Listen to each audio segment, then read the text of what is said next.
Et je vous invite ce matin à lire un passage dans la parole. On va étudier ce matin une personne qui s'appelle Pierre. On est dans la thématique de Pierre en ce moment. Assène prêche sur un Pierre en partie, et puis il y a eu le cours des disciples sur la lettre de Pierre. Et là, ce matin, on va s'intéresser à la personne de Pierre, dans un récit qui passe, parfois, on l'a déjà vu, on l'a déjà lu dans la parole, mais c'est un passage tellement essentiel, tellement fondamental, qui est le récit de la transfiguration. Si vous ne savez pas le terme, allez voir dans le petit dictionnaire, ils vous décriront un petit peu. Ce matin, on va surtout parler de ce passage qui est important. Et je vous propose donc de lire dans Marc, chapitre 9, versets 2 à 10. 6 jours après, Jésus prend avec lui Pierre, Jacques et Jean, et il les conduit seuls à l'écart, sur une haute montagne. Il fut transfiguré devant eux. Ses vêtements devinrent resplendissants, d'une blancheur telle qu'il n'en ait pas de teinturier sur terre qui puisse blanchir ainsi. Élie, avec Moïse, leur apparurent. Ils s'entretenaient avec Jésus. Pierre dit à Jésus, « Rabbi, il est bon que nous soyons ici. Dressons 3 tentes, une pour toi, une pour Moïse, une pour Élie. » Mais ils ne savaient que dire, car la peur les avait envahis. Survint une nuée qui les couvrit de son ombre, et de la nuée survint une voix. « Celui-ci est mon fils bien-aimé, écoutez-le. » Aussitôt, ils regardèrent autour d'eux, mais ils ne virent plus personne, que Jésus, seul avec eux. Comme ils descendaient de la montagne, Jésus leur recommanda de ne raconter à personne ce qu'ils avaient vu, jusqu'à ce que le Fils de l'homme se soit relevé d'entre les morts. Les disciples retinrent cette parole tout en débattant entre eux. Que signifie se relever entre les morts ? Alors je vous propose 3 choses ce matin. 1, de regarder le contexte de ce passage. 2, de regarder ce passage. Et 3, qu'est-ce que ce récit peut nous dire à nous, 2000 ans après ? Si vous connaissez un petit peu l'évangile de Marc, vous savez que là, on est au milieu de l'évangile de Marc. On est juste après la confession de Marc, qui va dire, en Marc, chapitre 8, verset 29, Pierre va dire à Jésus, « Tu es le Messie ». Et à partir du moment où Pierre va dire ce moment, « Tu es le Messie », le récit dans Marc va changer de tonalité. On va passer à la souffrance et la mort de Jésus. Et c'est vraiment important parce que si on divise l'évangile de Marc en 2 parties, on se situe en fait à la charnière, on se situe au milieu. Il y a donc au milieu de cet évangile, cette proclamation très forte de Pierre, « Tu es le Messie », et puis il y a ce passage, un peu peut-être énigmatique, où Jésus se métamorphose. C'est le terme qui est utilisé en grec. Jésus change. Alors, une fois qu'on a dit ça, il faut juste lire le petit passage qui est avant le chapitre que nous avons lu. Et Jésus leur dit, « Je vous le dis, quelques-uns de ceux qui se tiennent ici, donc sans doute les disciples, ne goûteront pas la mort avant d'avoir vu le règne de Dieu venu avec puissance. » Jésus est en train de dire à ses disciples, alors que le récit est en train de s'accélérer et qu'il est en train de parler de la mort et de la croix, il est en train de dire à ses disciples, « Hé, là, vous allez voir le règne de Dieu avec puissance. » Alors, prenons le texte ensemble et regardons un peu qu'est-ce que nous dit Marc. Il commence par dire « 6 jours après, Jésus prend avec lui Pierre, Jacques et Jean, et il les conduit seuls à l'écart sur une haute montagne. » L'indication de Marc est précise. Dans l'évangile de Marc, on ne trouve pas beaucoup d'indicateurs aussi précis. Ce qui est intéressant, c'est que Jésus prend 3 disciples avec lui, son cercle rapproché. Si vous êtes commun avec les évangiles, des fois Jésus prend ses 12, les 12 apôtres. Des fois, il prend son petit cercle, les 3, Pierre, Jacques et Jean.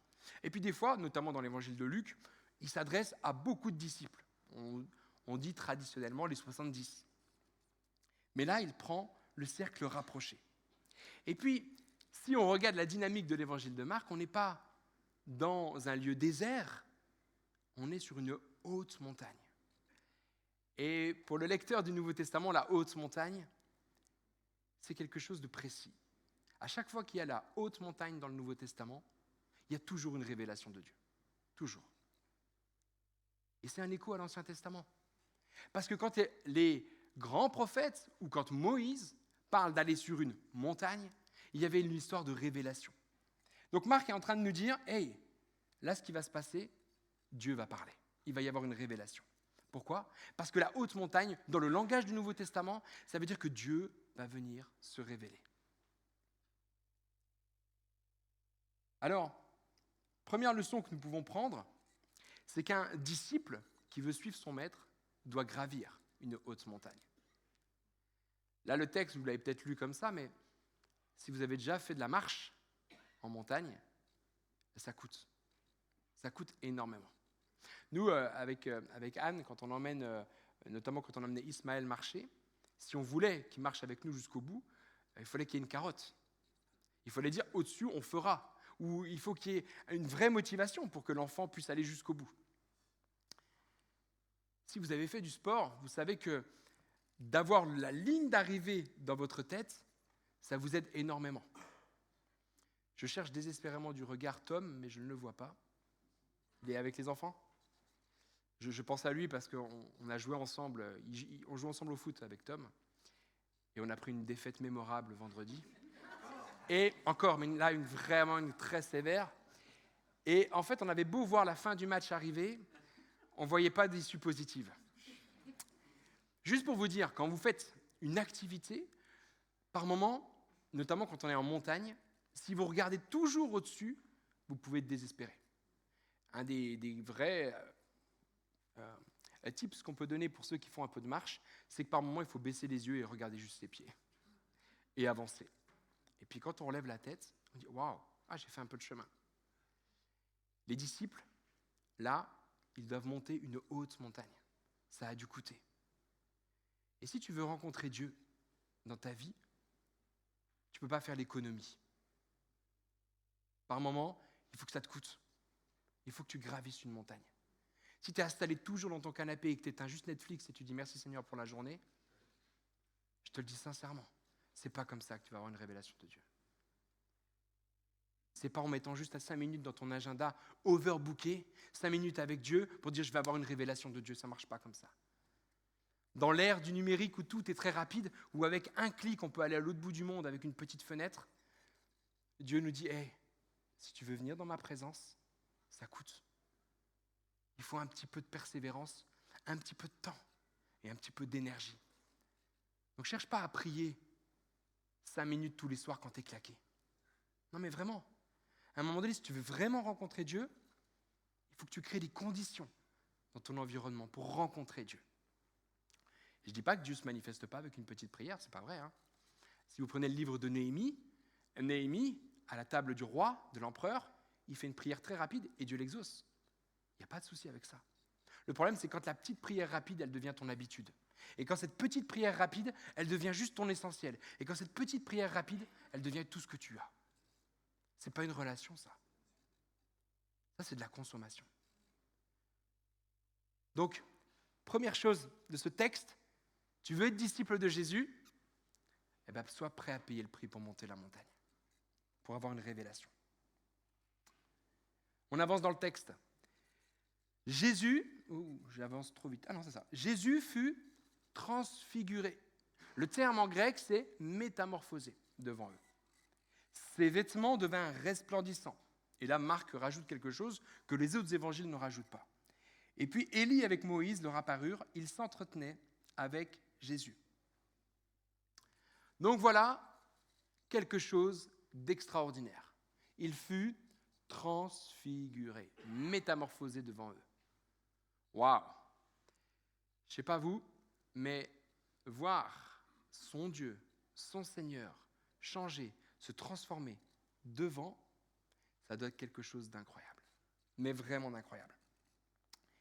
Jésus est métamorphosé. Alors le problème de ce terme, et je comprends qu'on ne le traduise pas comme ça dans nos Bibles, parce que la métamorphose en Occident, c'est quand même pas quelque chose d'extraordinaire. Ça fait un peu super-héros. ou ça fait un peu Kafka. Enfin, on ne sait pas trop en fait entre les deux quoi choisir. Donc il y a vraiment l'idée que le terme transfiguré nous permet de voir qu'il y a une révélation de qui est Jésus. Jésus n'a pas changé dans sa nature, il s'est révélé à ses disciples. Jésus n'a pas changé de nature, mais il s'est révélé à ses disciples. Et c'est intéressant. Jésus n'est pas devenu quelqu'un d'autre l'espace d'un instant pour parler avec Élie et Moïse ou avec quelqu'un d'autre. Non, il reste le même. La lumière qui en émane, une lumière resplendissante, une lumière éblouissante, finalement est presque comme personnifiée. Petit détail, on ne trouve pas le récit de la transfiguration dans Jean, dans l'évangile de Jean. Par contre, on trouve énormément l'image de la lumière. Il y a sans doute un parallèle à faire, puisque Jean est présent à la transfiguration. Mais celui qui nous intéresse aujourd'hui, c'est Pierre. Alors ne nous égarons pas. Moïse est présent avec Élie et il discute avec Jésus. Marc n'en dit pas plus. Luc en dira un petit peu plus. Luc va dire, il discute de l'exode de Jésus. Mais Marc n'en parle pas. Il n'en parle pas parce que l'ensemble de son évangile est décrit comme une sorte d'exode, comme une sorte de chemin. Il n'en parle pas. Mais Élie et Moïse apparaissent et qu'est-ce qu'ils font ? Ils s'entretiennent avec Jésus. Très intéressant parce que vous n'êtes peut-être pas familier avec la Bible, mais Moïse, c'est celui qui représente les 5 premiers livres. Et Élie, c'est celui qui représente les 12 livres des prophètes. Vous avez donc la Torah, Moïse, avec Élie, les prophètes, qui discutent avec l'Évangile, Jésus. On a comme une synthèse, en fait, de ce que c'est la Bible. Et un des théologiens que je préfère, qui est un des plus grands théologiens de notre temps, Kevin Van Hooser, fait tout un livre là-dessus pour dire, sans doute ce qui se passe à la transfiguration, c'est pour nous donner, en fait, le chemin pour comprendre la parole. Vous voulez comprendre comment fonctionne la Torah et les prophètes ? Regardez comment ils s'articulent avec l'Évangile. Et l'Évangile peut être compris uniquement parce qu'on a la Torah et les prophètes avant. Les 3 ensemble. Et là, ils sont ensemble et ils discutent. Une belle image de la cohérence biblique dans son ensemble. Et là, Pierre, enfin, celui qui est le sujet ce matin de cette prédication, notre ami Pierre va parler. Rabbi, ça veut dire maître en hébreu, ou bon, grand, enfin, rabbi, maître. Il est bon que nous soyons ici, donc Pierre, Jacques et Jean. Dressons 3 tentes. 3 tentes, dans le texte, c'est 3 tabernacles, ou 3 abris, ou 3 autels, on ne sait pas trop. Une pour toi, une pour Moïse, et une pour Élie. Et tout de suite, qu'est-ce qu'il est dit ? Ils ne savaient que dire, car la peur les avait saisis. En fait, Pierre, il parle trop vite. Combien de fois, des fois, avec ma femme, on peut se prendre un peu la tête parce qu'on parle trop vite ? Combien de fois, des fois, avec des collègues, on peut se prendre la tête alors qu'on parle trop vite ? Combien de fois, des fois, on ne tourne pas notre langue dans notre bouche avant de parler et on dit quelque chose qu'on n'aurait jamais dû dire et qui entraîne des conséquences un peu pénibles. Là, Pierre parle trop vite, mais ce qu'il dit n'est pas dénué de sens. Si on regarde le récit dans l'évangile de Marc, on voit qu'on est à peu près à l'automne. Et qu'est-ce qui se passe chez les Juifs à l'automne ? Il y a la fête des cabanes, la fête du tabernacle. En fait, sans doute que les Juifs étaient en train de construire des cabanes. Et là, Pierre, il est en train de dire, hey, en fait, là, Jésus, il est en train d'accomplir la fête des cabanes. Il est en train de révéler que finalement, c'est peut-être là maintenant la nouvelle signification de la fête des cabanes. La nouvelle signification. Mais Jésus ne dit pas oui. Parce que le problème de la fête des cabanes, c'était la fête pour fêter la sortie de l'Exode. Qu'est-ce qu'ont fait les Juifs ? Ils ont préféré la fête à la signification de la fête. Et Jésus le sait très bien, que s'ils construisent des autels, s'ils construisent des tentes, là maintenant, que vont faire les disciples ? À tous les coups, ils vont préférer le lieu à la signification du lieu. C'est tout notre problème. On préfère bien souvent ritualiser les lieux du rituel plutôt que la signification du rituel. Et ça, c'est violent pour nous, parce qu'on est des êtres religieux tous. Alors peut-être que ce n'est pas l'Église, mais peut-être que c'est d'autres rituels, mais on a tous des rituels. Et là, ce qui est important, c'est le sens. Jésus est en train de se révéler pleinement. Et il ne veut pas que ce soit le lieu qui soit mémorisé. Il veut que ce soit la signification du lieu qui tienne et qui marche. Mais pour ça, il ne faut pas mémoriser le lieu. Et c'est exactement pour la même raison que nous n'avons pas tous les originaux, par exemple, de la Bible. Nous n'avons que des copies de copies de copies. Parce que qu'est-ce qui se passerait si on avait l'original de l'original ? Vous pouvez être sûr que les chrétiens iraient en pèlerinage et qu'ils adoreraient le texte original. On est comme ça. On aime adorer. On aime se prosterner. On aime, mais parce qu'on a été créé comme ça. Sauf qu'au départ, on a été créé pour adorer Dieu, aimer Dieu. Et la chute est venue transformer ça. Donc, pas question de faire ici 3 tentes. Pas question. Alors, c'est intéressant parce que Pierre l'appelle Rabbi. Et c'est Marc qui nous le rapporte. Dans les autres évangiles, ce n'est pas Rabbi qui est utilisé. C'est un autre terme. Et si vous êtes familier un petit peu de la Bible, Marc est sans doute le fils de Pierre, le fils spirituel de Pierre, Jean-Marc. Et donc, il y a vraiment l'idée dans l'évangile de Marc de décrire un Pierre qui n'est jamais vu sous le bon regard. Il est vraiment, parfois, dans l'évangile de Marc, dépeint comme un personnage, un peu chaud. Et je fais une autre pub. Si vous connaissez la série The Chosen, le personnage de Pierre m'énerve. Comme il m'énerve dans la Bible, en fait.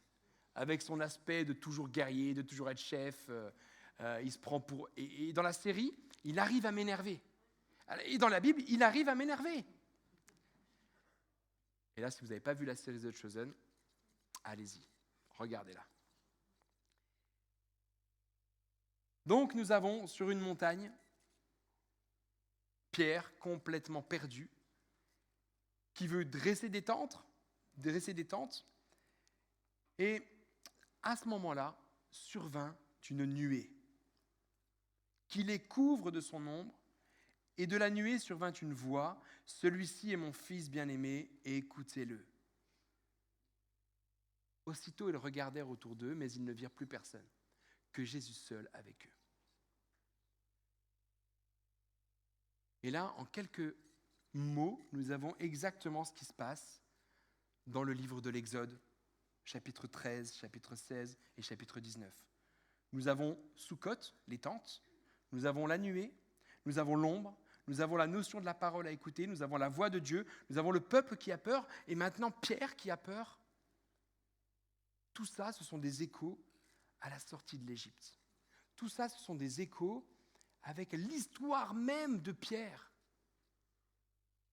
Nous avons toute l'histoire de Pierre, l'histoire des Juifs qui sont résumés en quelques versets et qui arrivent là, avec ce commandement direct, et ce n'est pas une suggestion, c'est un impératif en grec, écoutez-le.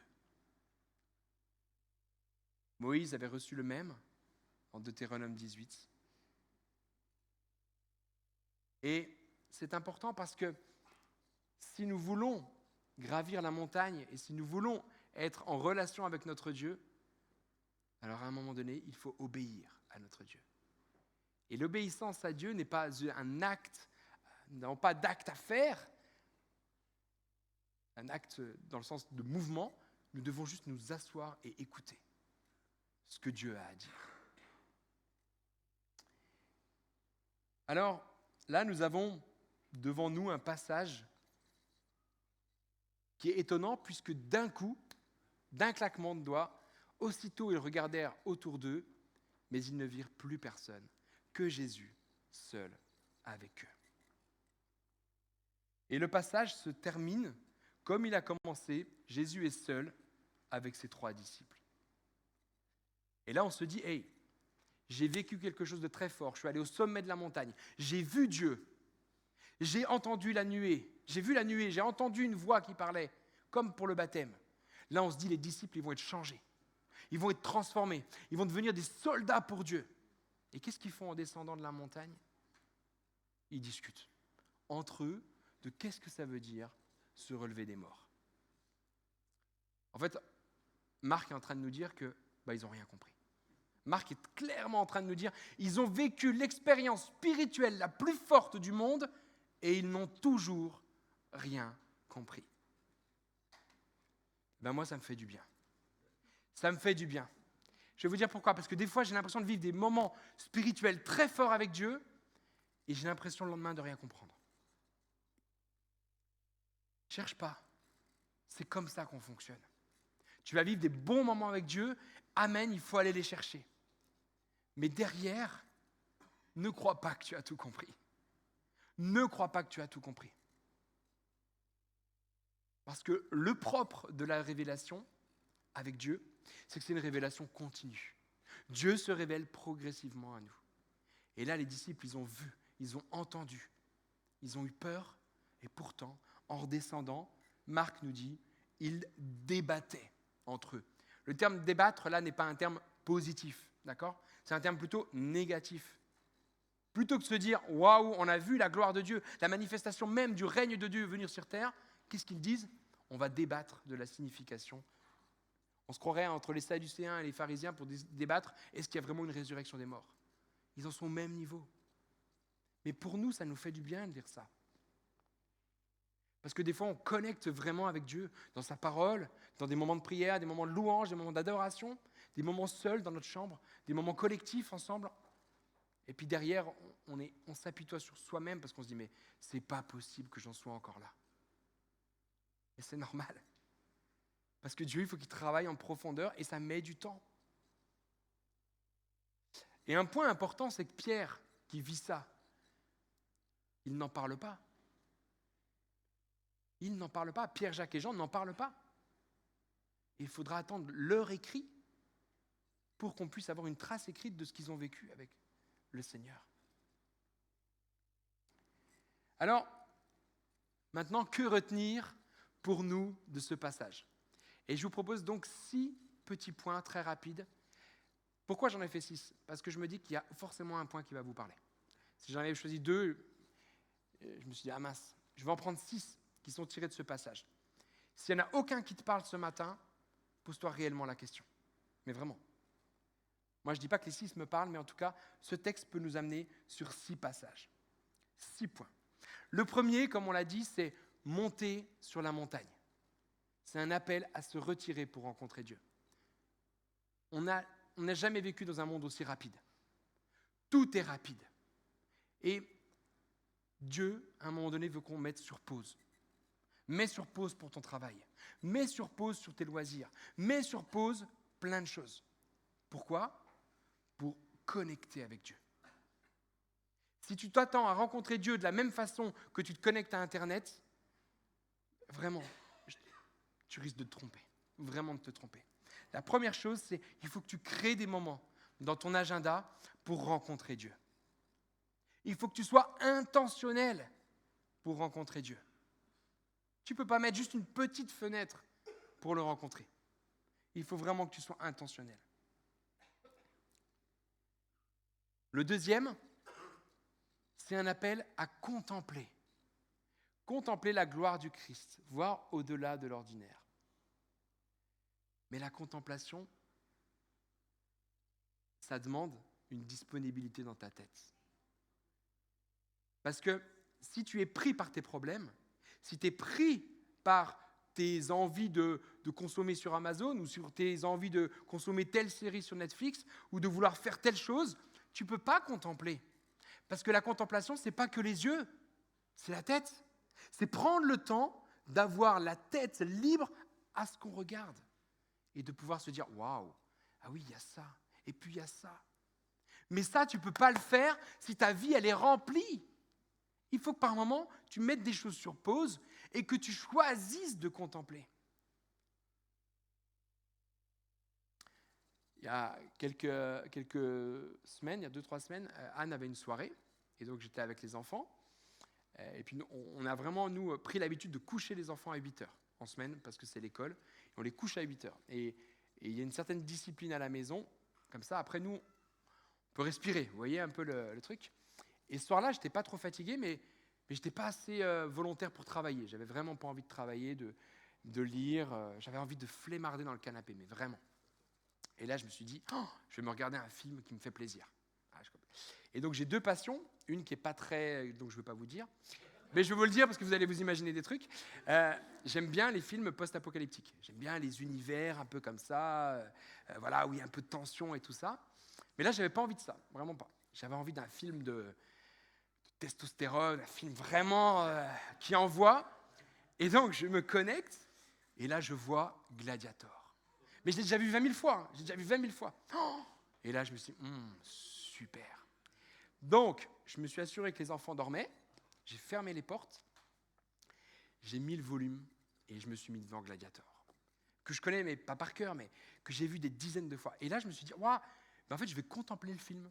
Parce que je connais l'histoire, je connais les personnages, je connais les rebondissements, je sais exactement ce qui va se passer, mais je vais regarder les petits détails et tout ça. Waouh, magnifique. Et je me suis même permis le luxe, vous savez, de regarder la scène 2 fois, quand il enlève son casque et qu'il dit, je suis... Là, j'ai regardé un petit peu 2 fois. J'ai pris le temps de contempler. C'est quand la dernière fois que tu as fait ça? Avec Dieu. Pas avec Gladiator. Mais sérieusement, c'est quand la dernière fois que tu as fait ça?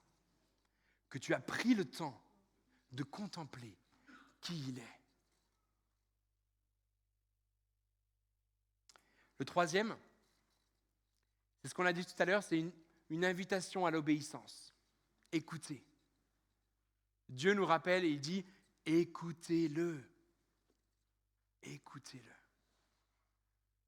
Une fois que tu t'es arrêté, une fois que tu as monté la montagne, une fois que tu as créé une disposition dans ta tête, maintenant, est-ce que tu es prêt à obéir?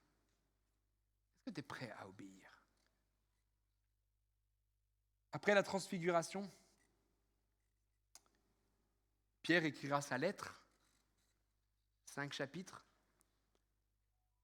Et dans sa lettre, tout ce qui traverse sa lettre, c'est vraiment un appel à la persévérance malgré la souffrance liée à la foi. Parce que Pierre a vraiment écouté Dieu. Il savait que Dieu prendrait soin de lui du départ jusqu'à son arrivée. Donc il n'avait pas peur de l'écouter, pas peur de lui obéir.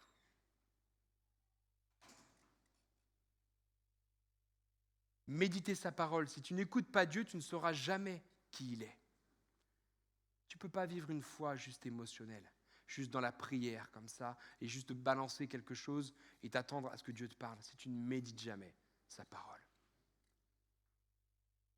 Et je fais ma 3e publicité du matin. Si tu n'arrives pas à lire la Bible tout seul, tu n'es pas un ovni.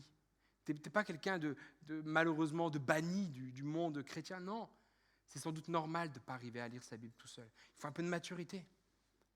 Rejoins un groupe de lecture.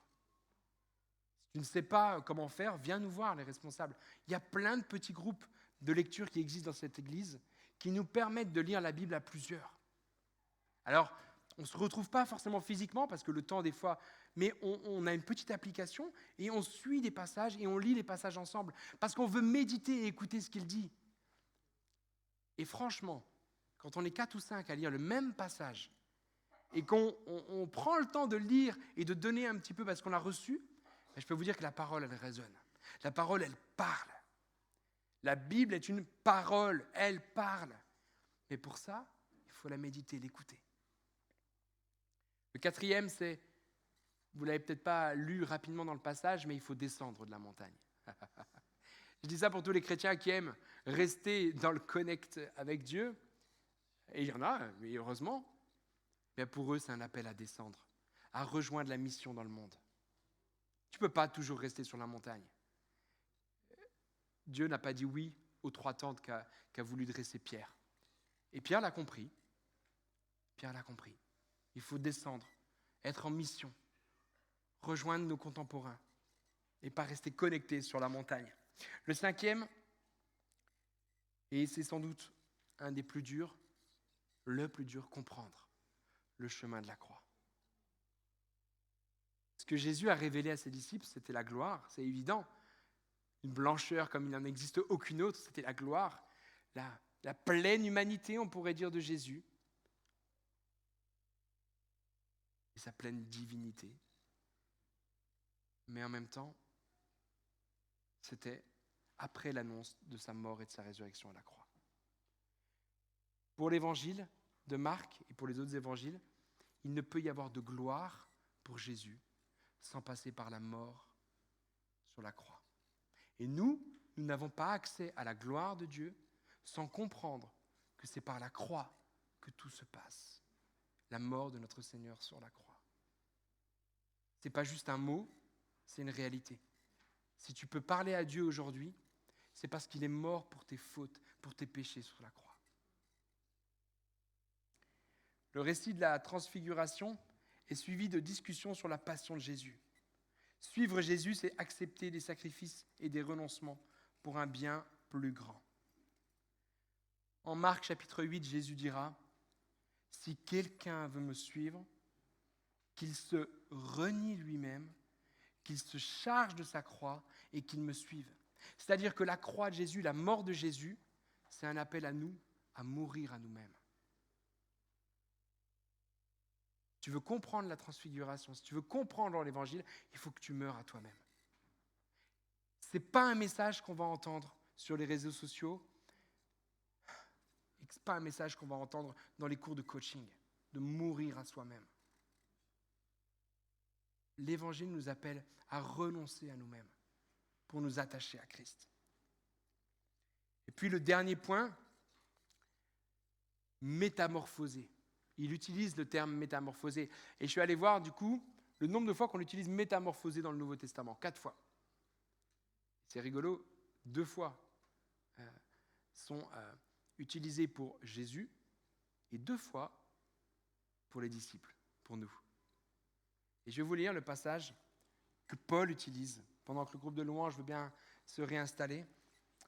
Paul dit en Romains chapitre 12, « Ne vous conformez pas à ce monde, mais soyez métamorphosés, soyez transfigurés par le renouvellement de votre intelligence, pour discerner quelle est la volonté de Dieu, ce qui est bon, agréé et parfait. » On a un appel très clair de Dieu à être métamorphosé, transformé, transfiguré.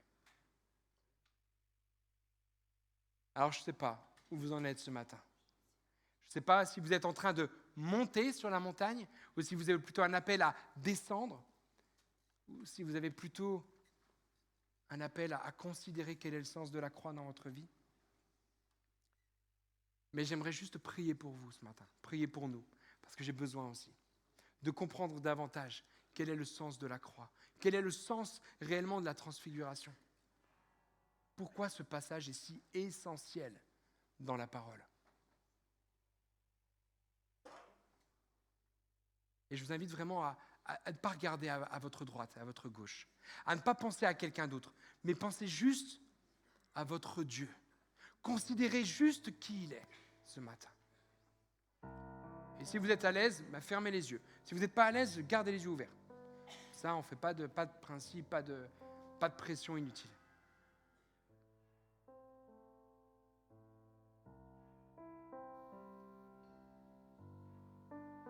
Seigneur, on veut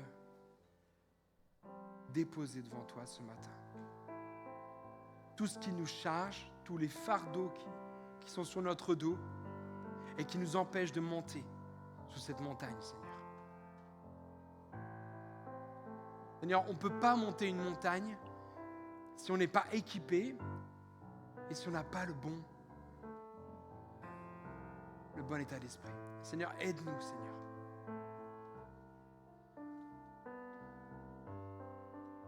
Seigneur, je te prie pour mes frères et sœurs ce matin. Je te prie pour chaque personne ici ce matin. Qu'on puisse vraiment avoir cet élan nouveau avec toi, Seigneur. Que tu puisses renouveler nos cœurs, renouveler nos forces, renouveler nos mentalités. Seigneur, on veut être métamorphosé, transfiguré, changé en profondeur. Seigneur, merci parce qu'on a besoin de cette révélation de qui tu es. Et ces disciples, Pierre, Jacques et Jean, ont eu une révélation claire de qui tu étais.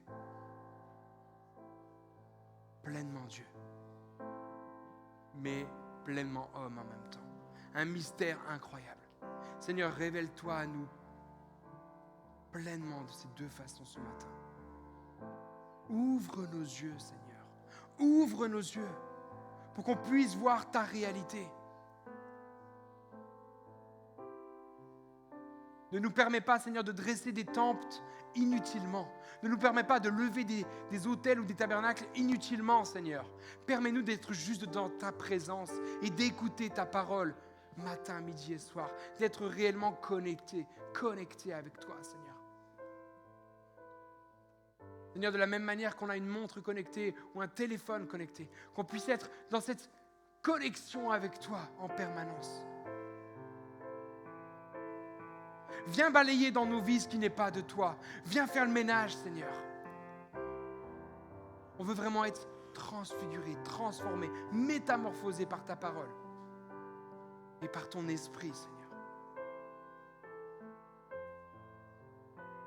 On a besoin de toi, Seigneur.